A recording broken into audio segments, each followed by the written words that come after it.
Hi there, welcome to this Taubyte's playlist.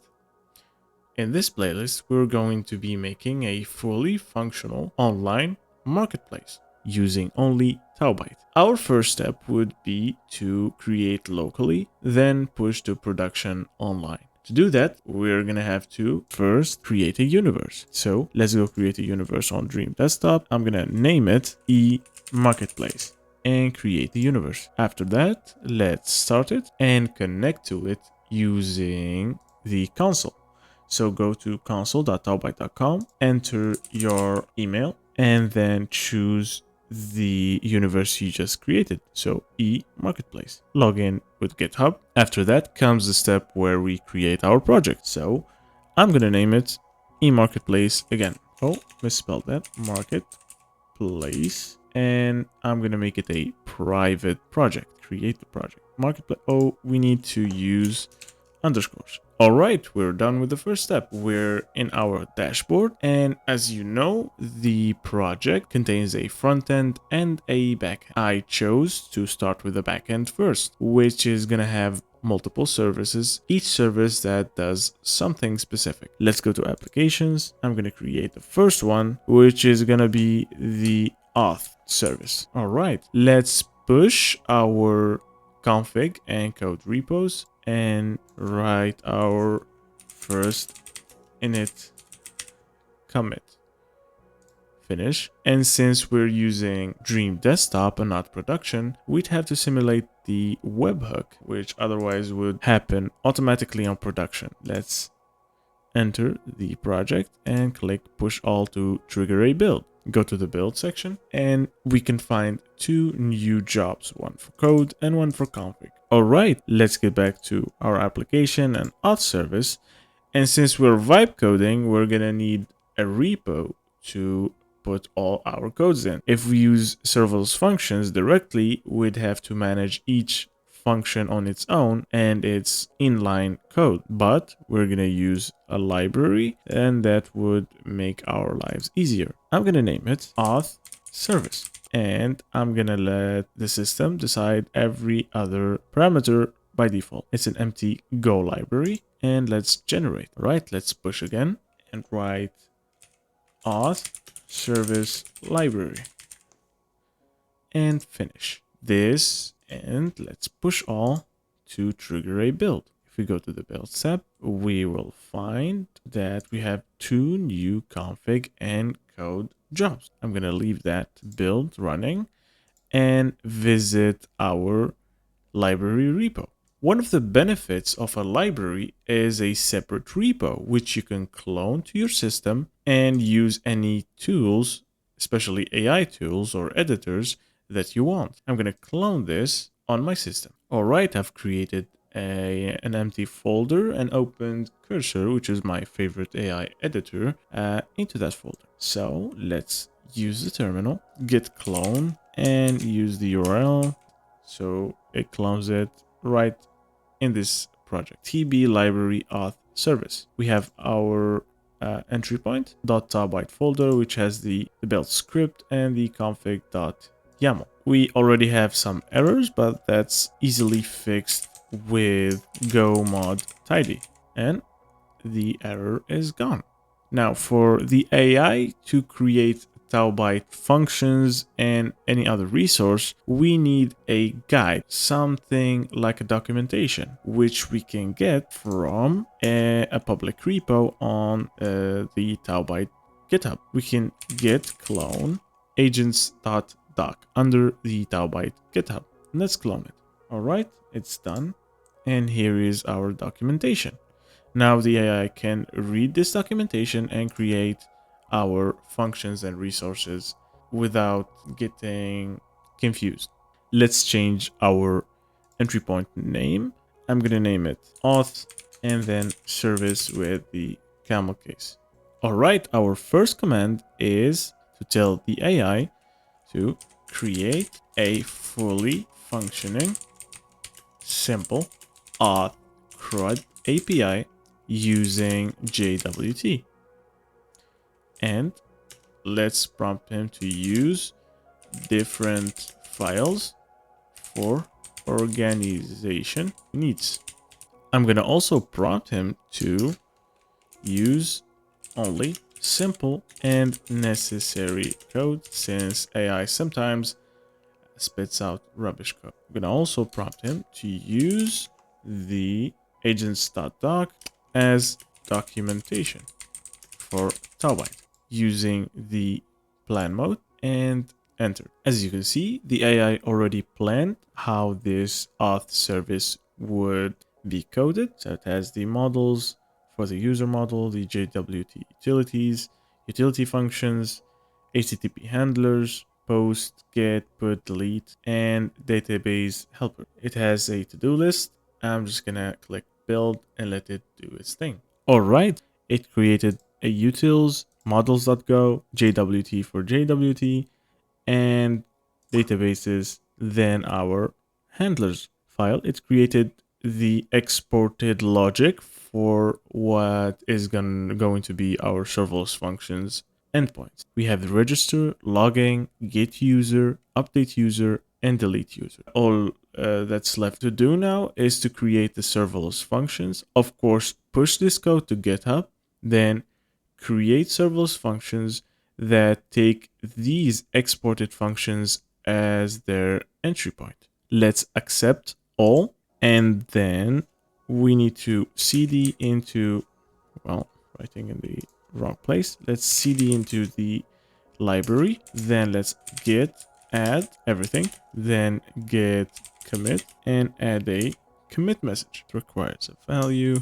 I'm gonna say added auth service library code, and then let's git push. Now that everything is pushed to GitHub, let's go to the console. Well, we can refresh here and our code is on GitHub. Let's go to our console, back to application, Auth Service application. Now we have a library. Let's create our functions. The first serverless function that we're going to create is for register. I'm going to give it a timeout of 100 seconds, 10 megabytes of RAM. The method is post. The domains is the default domain. The path is going to be API auth register.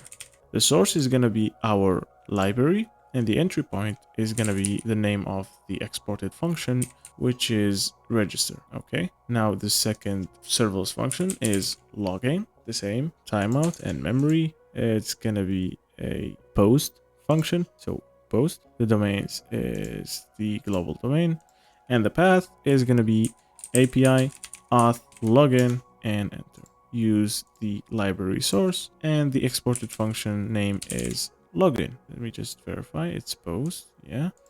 Let's create the third one, which is going to be get user, which is a get method. I'm going to give it 100 milliseconds and 10 megabytes, the same domain. And I'm going to add a path of API auth get user. The source is our library, and the entry point is get user in camel case. Our fourth one is update user. Same timeout and memory. The method is put for updating. Same domain. And the path is going to be API auth and update user. Or not camel case. Update user all in lowercase. The source is our library, and the entry point is update user in camel case. The last one is delete user. Same timeout and memory, and the method is of course delete with the same domain. For the path is going to be API auth and delete user. The source is the library, and the entry point is delete user. All right, these are our serverless functions. Let's push to GitHub with a commit message of added serverless functions auth service. Finish. And we need to push all in Dream Desktop so we trigger a build. Let's refresh our project, and you can see here we have the link to our library's GitHub. Let's push all and go to build. We have 3 new jobs, one for code, one for config, and one for our library. Now, obviously, the information needs to be stored somewhere. And if we get back to our IDE, then visit the database.go, which the AI created, we're going to find that it is using /data as a database. So let's get back to our console, application, Auth Service, and let's create the same database. Name it data, and the matcher is /data. The minimum 1, maximum of 2, and the size I'm gonna give it 100 megabytes. Okay, and let's push again this database changes. New /data database for Auth Service, and finish. Let's push again. This time let's push our config and our code. If we go back to the builds, we will find out that our previous builds for the library, config and code have succeeded, but the new ones are still open. After our builds finish, we can test our endpoints with curl. Okay, so we run our terminal and then let's register a new user. I'm gonna name him user 6. This is the curl command. So it's a post request to our domain /API/auth/register. The content is a username of user6 and email is user6@example.com and the password is test password 123 and the rest. Let's hit this point. And as you can see, it returns the registered user. Now let's try to log in. We're gonna log in with the same username, which is user6 and the same password. It's a post method and the content is username and password. As you can see, it returns the JWT token. Let's copy that because we need it for the next methods. And the next one is to get a user. Okay, copy paste our bearer token. If we use a get method with the same domain, API/auth/get user to get the current user and use our bearer token, it will return the same logged in user. For the next method, we have the update user. We have put method for updating.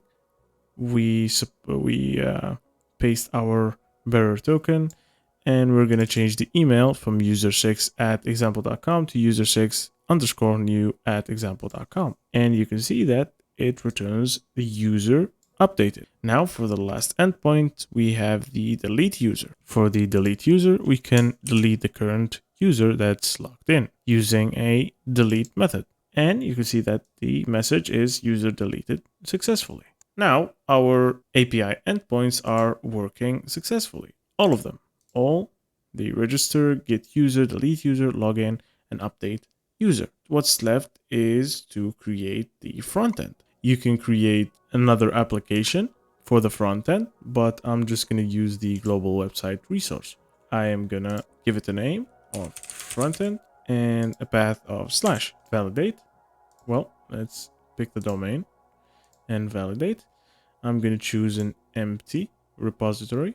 You can choose a Vue.js, React, or any other template that's provided. Okay, we created the website. I renamed it to Frontend Market. Let's push our changes to GitHub. Give it a commit. A front end for the e-market. Finish. And let's push in Dream. You can click push all and it will trigger a build. If we go to builds, and you can see that the config, code, and library are rebuilding. Our builds succeeded. Now let's go to our website, repo, and clone it to our local system. Let's go to cursor and open a new terminal and git clone the website. You can see a new folder appears, an empty one. And now the next step is to create the front end. I'm gonna be using Vite, so npm create Vite latest. Yes, to install Vite. And the project name will be, actually, I need to enter the website folder and then run npm Vite latest. The project name, just a dot, so it installs in the same folder. Current directory is not empty. Please choose how to proceed. Ignore files and continue. It's talking about the .taubyte folder, which is crucial to our Taubyte cloud to work. I'm going to choose Vue and TypeScript. No. and npm install. npm install is done. We can open this website locally without Taubyte, and that will help us in the development phase. Let's go to our browser, and here it is, the template that Vue.js comes with. We can clean this up a bit. Go to source components. Let's delete the hello world component. Of course, it's gonna ask us to create it, or it's an error. I'm gonna remove everything and the CSS also. So it's literally, oh, we didn't remove this div. It's literally a project. And now if we go to our browser, we have a blank website to play with. Let's get back to our editor, and I'm gonna ask the AI to use Tailwind CSS. That's what I like.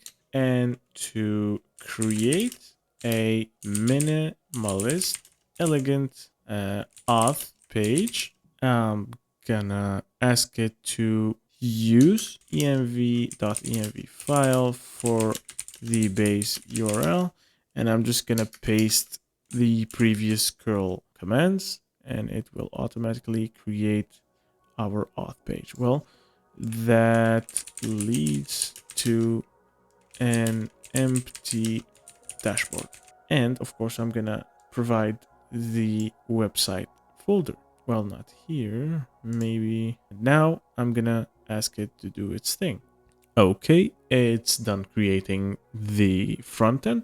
And remember that we asked it to create an env file with the base URL. I'm gonna use window.location.origin as the base URL. And I'm gonna push this to GitHub. So let's cd out of this into the website. So underscore website.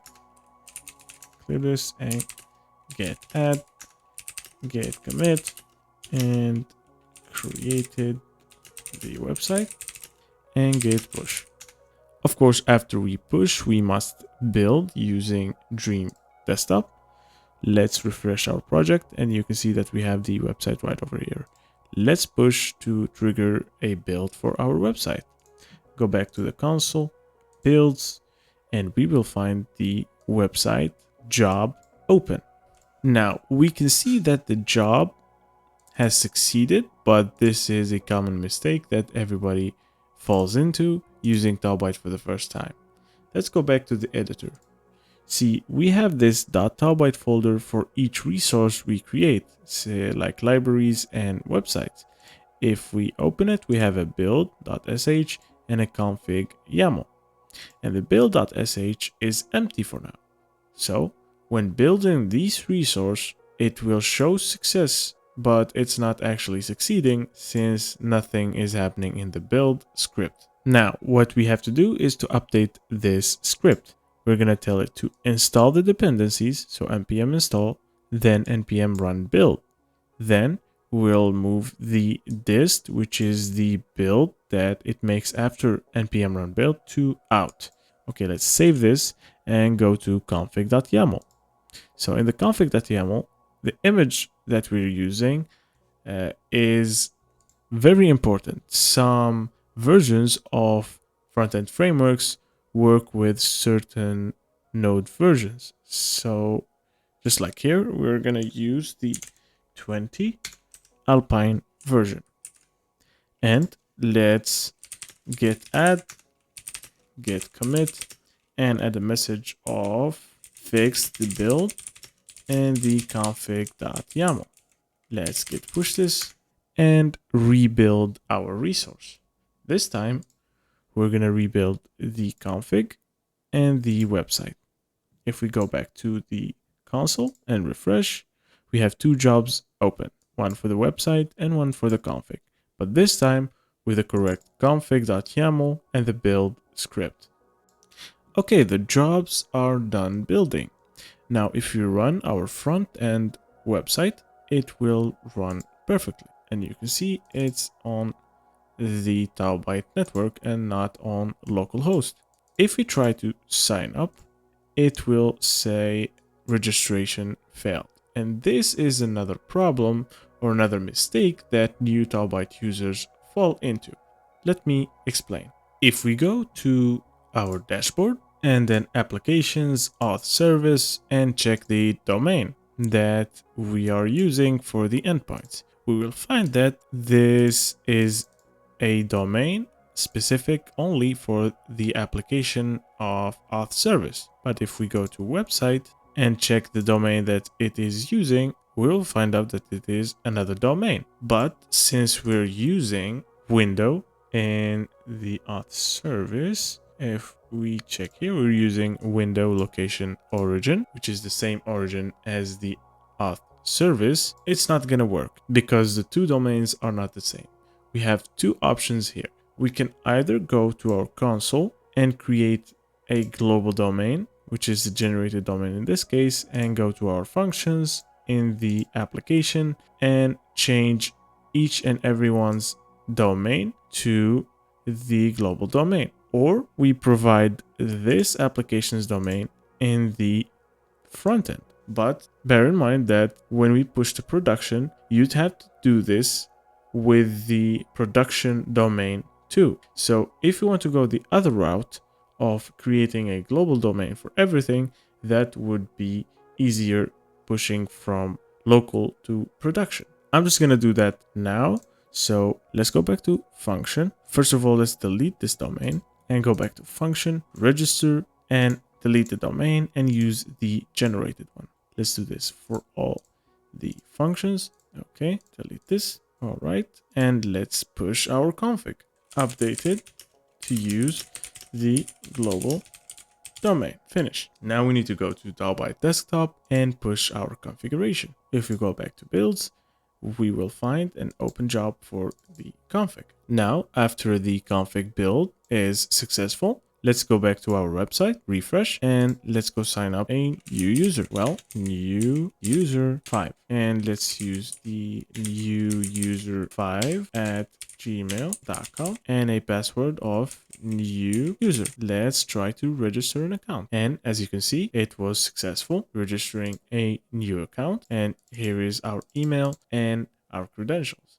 Let's sign back out and try the signing feature. So it's new user 5 and new user as password. Let's sign in and you can see that the signing is working. Let's try the wrong password. New user 5 and typing a random password and sign in. So the login will fail because the password is not correct. This is it for this auth service video. The next one is going to be about the user service, which manages the user profiles and settings.